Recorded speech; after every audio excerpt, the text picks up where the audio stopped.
Hello students, आज हम लोग सब्जेक्ट वर्ब एग्रीमेंट का अगला चैप्टर फिर पार्ट 5 पढ़ने जा रहे हैं। मैं उम्मीद करता हूं कि आप लोगों को सारा चैप्टर अच्छे ढंग से समझ में आ रहा होगा और जो ही ये सारा रूल्स वाला ख़त्म होगा मैं आपको प्रैक्टिस भी करवाऊंगा, आपको बेहतर लगेगा सारा चीज़। और एक चीज़ मैं कहना रोज़ भूल जाता हूँ, आप सब्सक्राइब करें और दोबारा सब्सक्राइब मत करें। कुछ लड़के दोबारा सब्सक्राइब कर देते हैं तो परिणाम क्या होता है कि पहले वाला सब्सक्रिप्शन भी गायब हो जाता है। तो दोबारा सब्सक्राइब नहीं करें, जो सब्सक्राइब कर चुके हैं वो ठीक है, नहीं किए हैं वो दोबारा करें। और दूसरी महत्वपूर्ण बात कि पिछले वीडियो में एक जगह मैं थोड़ा गलत बोल गया था कि नाउन 2 होते हैं, वैसा नहीं है। वो वर्ब के बारे में बोलना चाह रहे थे लेकिन वो नाउन के बारे में मुंह से निकल गया, आप उसको सुधार कर लेंगे।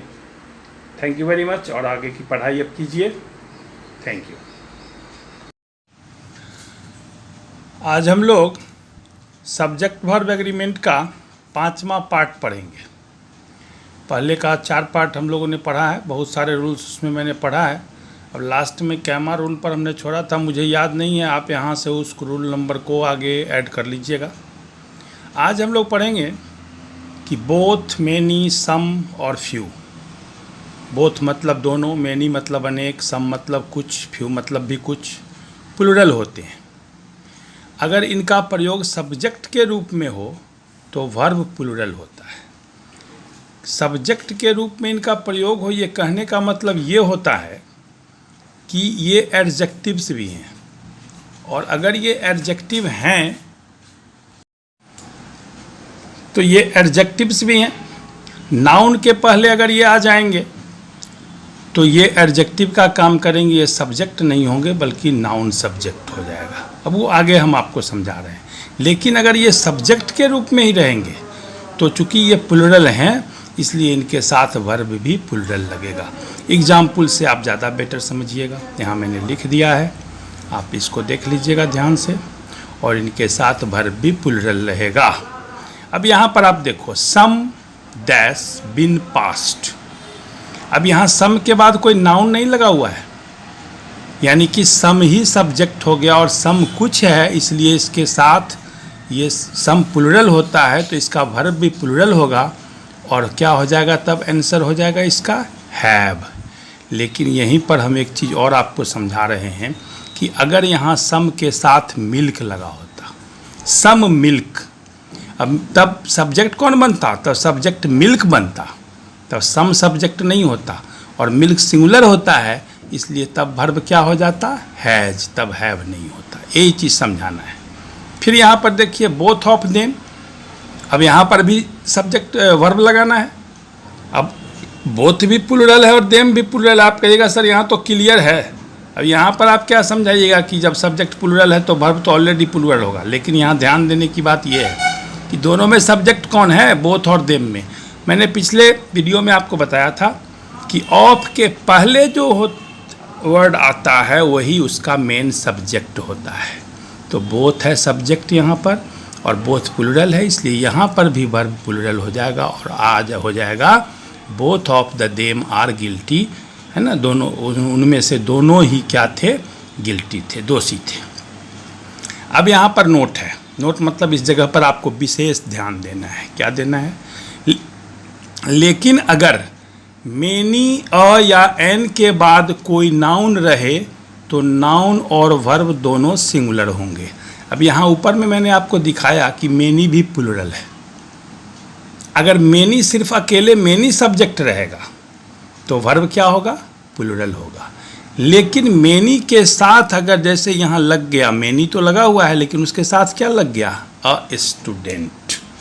तो वैसे स्थिति में मैंने ऊपर में क्या लिखा कि मेनी के साथ अगर ए एन के बाद कोई नाउन आए तो नाउन भी सिंगुलर, आप यहाँ देखिए स्टूडेंट सिंगुलर है, और वर्ब भी इसके साथ सिंगुलर होगा तो क्या होगा? वॉच।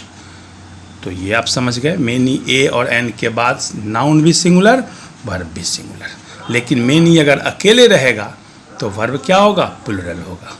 देखिए बहुत माइनर चीज़ है लेकिन इम्पोर्टेंट चीज़ है। आज के क्लास में आज आप उसको वही सीखना है। अब हम लोग आते हैं अगले रूल पर।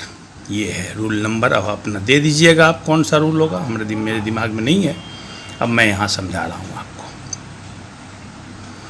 जब वाक्य में नथिंग बट का प्रयोग हो तो उसके बाद आने वाला नाउन सिंगुलर हो या प्लूरल, वर्ब हमेशा सिंगुलर होगा। ये नथिंग बट को आप ध्यान में रखिए। नथिंग बट के बाद नाउन या प्रोनाउन सिंगुलर हो या प्लूरल हो उससे मतलब नहीं है, वर्ब क्या होगा, सिंगुलर ही होगा। अब यहाँ गौर करो, उसके मीनिंग के साथ समझोगे तो ज़्यादा समझोगे आप। Nothing but girls dash there. अब नथिंग बट के बाद यहाँ पर क्या है, नाउन प्लूरल है। और फिर यहाँ देखो नथिंग बट अ स्टूडेंट, यहाँ पर क्या है, सब्जेक्ट, ये सिंगुलर है, यहाँ पर प्लूरल, यहाँ पर सिंगुलर। तो अगर आप यहाँ प्लूरल है तो इसके साथ प्लूरल वर्ब का प्रयोग नहीं करेंगे, चूँकि नथिंग बट लगा हुआ है। मेन क्या है, मेन है नथिंग बट। आपको ये ध्यान देना है कि अगर नथिंग बट लगा हुआ है तो हर हालत में वर्ब सिंगुलर होगा। इसका हिंदी क्या हुआ, nothing but girls dash there. मतलब अब यहाँ पर चूँकि वर्ब क्या होगा, सिंगुलर, आप पढ़ चुके हैं तो ईज होगा।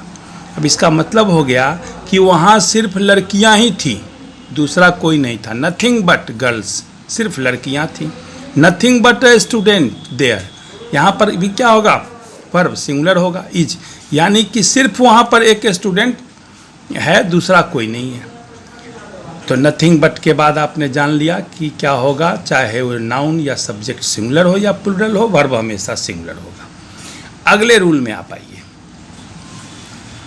अगर किसी सेंटेंस में किसी क्लॉज का सब्जेक्ट कोई रिलेटिव प्रोनाउन हो तो वर्ब उसके एंटीसीडेंट, सॉरी ये नहीं होगा, एंटीसीडेंट के अनुसार चलेगा। अब ये क्या मतलब होता है इसको आप समझिए पहले। इसमें कुछ ग्रामेटिकल वर्ड आ गए हैं। जो यहाँ पर आया, एक आया रिलेटिव प्रोनाउन, यहाँ पर आया था क्लॉज, और यहाँ पर है एंटीसीडेंट। ये क्या होता है इसको आप पहले जानिए। एक सेंटेंस में हम आपको पूरा चीज़ को, तीनों चीज़ ऊपर वाला जो है उसको समझा रहे हैं। The boy who is reading there is my friend. इसका हिंदी हुआ वह लड़का जो वहाँ पढ़ रहा है, हु इज रीडिंग देयर, जो वहाँ पढ़ रहा है, इज माई फ्रेंड, मेरा दोस्त है। एक वर्ड यहाँ पर आया क्लॉज। क्लॉज किसको कहते हैं, ये सेंटेंस जब बड़ा होता है ना तो उसके छोटे छोटे टुकड़े होते हैं जिसको उपवाक्य कहते हैं। क्लॉज का हिंदी उपवाक्य हो गया। यहाँ पर दो क्लॉज है, एक है ये हु इज रीडिंग देयर और एक है the boy is my friend. ये दोनों मिलके एक क्लॉज है। क्लॉज का मतलब होता है सेंटेंस का वह हिस्सा जिसमें एक सब्जेक्ट और एक वर्ब हो। वर्ब मतलब फाइनाइट वर्ब हो। अब यहाँ पर मौका नहीं है अभी आपको फाइनाइट वर्ब बताने का, हम बाद में बताएंगे। तो ये हुआ क्लॉज। और फिर the boy is my friend, ये भी हुआ एक क्लॉज। अब यहाँ हम ऊपर में क्या पढ़े कि अगर किसी सेंटेंस में क्लॉज का सब्जेक्ट कोई रिलेटिव प्रोनाउन हो। अब यहाँ इसका हिंदी पढ़े, the boy who is reading there, वह लड़का जो वहाँ पढ़ रहा है। ये हु किसके लिए आया, लड़का के लिए। वह लड़का जो वहाँ पढ़ रहा है, ये हु का मतलब हुआ जो। अब ये आया बॉय के लिए, और बॉय क्या है, नाउन है। और नाउन के बदले जो आता है वो क्या होता है, प्रोनाउन होता है। एक रिलेशन पैदा कर रहा है हु किसके साथ, बॉय के साथ। तो इसलिए यहाँ हु क्या हो गया, ये हो गया रिलेटिव प्रोनाउन। ये हो गया रिलेटिव प्रोनाउन। अब आप समझ गए रिलेटिव प्रोनाउन क्या है। अब ऊपर से आइए, ये पूरा हिस्सा क्या है, क्लॉज है। अब आप फिर नियम पर आइए तो ज़्यादा, अगर किसी सेंटेंस में किसी क्लॉज का सब्जेक्ट कोई रिलेटिव प्रोनाउन हो। अब ये जो क्लॉज है इसका सब्जेक्ट कौन है, ये रिलेटिव प्रोनाउन। ये हु किसके लिए आया, बॉय के लिए। तो अब फिर आगे क्या कहता है, तो वर्ब उसके एंटीसीडेंट के अनुसार चलेगा। अब एक वर्ड यहाँ एंटीसीडेंट आ गया। तो एंटीसीडेंट उसको कहते हैं कि रिलेटिव प्रोनाउन जिस नाउन के लिए आता है उसको उसका एंटीसीडेंट कहते हैं। तो यहाँ ये बॉय क्या है, ये यहाँ पर एंटीसीडेंट है।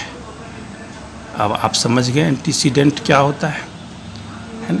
तो ये जो हुआ ये बॉय एंटीसीडेंट हो गया, ये हु रिलेटिव प्रोनाउन हो गया। तो रिलेटिव प्रोनाउन के लिए जो नाउन, रिलेटिव प्रोनाउन जिस नाउन के लिए आता है या रिलेटिव प्रोनाउन के ठीक पहले वाला जो नाउन होता है उसी को उस रिलेटिव प्रोनाउन का एंटीसीडेंट कहते हैं। तो नियम क्या कहता है, ऐसे स्थिति में वर्ब जो है, यहाँ वर्ब आया फिर यहाँ वर्ब आया, वो किसके अनुसार चलेगा, एंटीसीडेंट के अनुसार चलेगा। तो एंटीसीडेंट क्या है, बॉय, बॉय क्या है, सिंगुलर है, तो इसलिए यहाँ वर्ब क्या आ गया, is singular. Reading there is my friend, अब ये बॉय के लिए यहाँ इज है। अब यहाँ पर आओ, ठीक उसी का प्लूरल मैंने यहाँ पर कर दिया है। इस लाइन में आप देखिए, the boys who dash reading there dash my friends. अब दो ऑप्शन यहाँ पर है, इज है, आर है, किसको लेंगे। अब हु का एंटीसीडेंट, हु क्या है, रिलेटिव प्रोनाउन है, ये तो आप खोज लिए। इसका एंटीसीडेंट कौन हो गया, बॉयज। वर्ब चलेगा एंटीसीडेंट के अनुसार। एंटीसीडेंट क्या है, बॉयज है, बॉयज प्लूरल है, तो वर्ब क्या होगा, प्लूरल होगा। तो क्या होगा, द बॉयज हु आर। अब बात आपके समझ में आ गई होगी कि ये वर्ब जो यहाँ चलेगा वो किसके हिसाब से, हु के ठीक पहले वाले आने वाले नाउन के हिसाब से, जिसको ग्रामेटिकली लैंग्वेज में एंटीसीडेंट कहते हैं। और यहाँ पर भी आ जाएगा आर। फिर अगला ले लेते हैं कि example, the pens that there are mine. अब ये दैट क्या है, ये रिलेटिव प्रोनाउन है, किसके लिए आया है, पेन्स के लिए आया है, पेन्स। अब इस दैट का एंटीसीडेंट कौन है, पेन्स। पेन्स प्लूरल है, इसलिए वर्ब भी यहाँ क्या होगा, प्लूरल होगा, तो क्या होगा, आर हो जाएगा। ओके, ये चीज़ हमने आपको ग्रामेटिकली चीज़ था, इसको मैंने आपको समझाया। अब हम लोग आते हैं अगले रूल्स पर।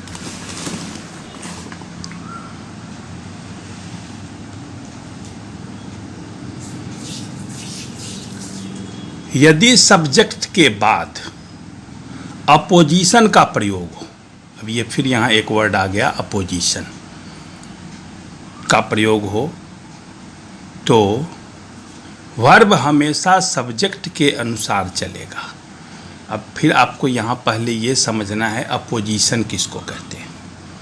अब यहाँ इस सेंटेंस को देखो, आप समझ जाओगे। आई प्रभात कुमार ए टीचर। अब सब्जेक्ट यहाँ कौन है, आई है, और इसी आई का अपोजिशन कौन हो गए, प्रभात कुमार। प्रभात कुमार हो गए इसके अपोजिशन।